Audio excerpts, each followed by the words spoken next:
తగ్గుతుంది అన్నిట్లో వైసీపీ ప్రాబల్యం. నెక్స్ట్ ఇప్పుడు తెలుగుదేశం పార్టీ రాజ్యసభలో వెళ్ళిపోయింది, వీళ్ళకి రాజ్యసభలో ఉందనుకుంటే వీళ్ళని లాగుతున్నారు. మండలంలో తెలుగుదేశం పార్టీ 2 ఏళ్ల తర్వాత దెబ్బతినేసింది, వీళ్ళు 2 ఏళ్ళకి ఇక్కడ దెబ్బతినేస్తారు. అసెంబ్లీలో తెలుగుదేశం పార్టీకి సంబంధించి జగనే వాళ్ళని లాగల, వాస్తవంగా లాగుంటే ఆ రోజున వేరేగా ఉండదు. అతను ఆ విషయంలో సంయమనం పాటించాడు. నలుగురు వచ్చారు అంటే వాళ్ళంతటా వాళ్ళ అవసరాల కోసం వచ్చారు. జగన్ బలవంత పెట్టినో లేకపోతే ప్రలోభ పెట్టినో తీసుకున్నదేం కాదు.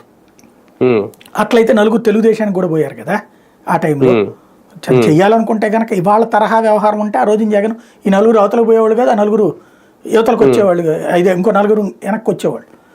కాబట్టి చేయలే అతను. అట్లాంటి రాజకీయం అయితే చేయలే, ఏది చీల్చే రాజకీయం అయితే చేయలేదు. ఆ విషయంలో నైతికత పాటించాడు జగన్, అది అప్రిషియేట్ చేయాలి ఆ విషయంలో.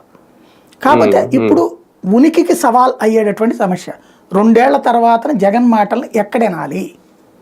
అతను అసెంబ్లీకి వెళ్ళకపోతే ఇంకేమీ ఉండదు, ఇది గుర్తుపెట్టుకోవాలి. వాళ్ళు మీడియాలో వినాలంటే అంతే, మీడియా కూడా మూపిస్తున్నారు, ఇది తెలుసు తెలీదు. సాక్షి మూయించడానికి ఆల్రెడీ కథ నడుస్తోంది. నోటీసులు ఇచ్చారా నిన్న? ఇదే కాదు, ఇది దీంతో ఏమవ్వదు కానీ సెంట్రల్ లెవెల్లో నడుస్తున్నది కథ.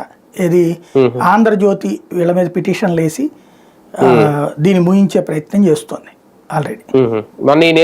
పరువు నష్టం అది వేరే, అది మామూలే. అది పరువు నష్టాలు వాళ్ళు కూడా ఇంతకుముందు వీళ్ళ మీద కూడా వేసారుగా, ఆ లెక్కన నడుస్తుంటాయి. కానీ ఒకటిసారి వైసీపీని ఈసారి రాజీనామాలు భయపెడుతున్నాయా, లేదంటే వైసీపీ నుంచి వెళ్ళిన కొందరు నాయకులు తమ ఉనికి చూపించుకుంటున్నారా?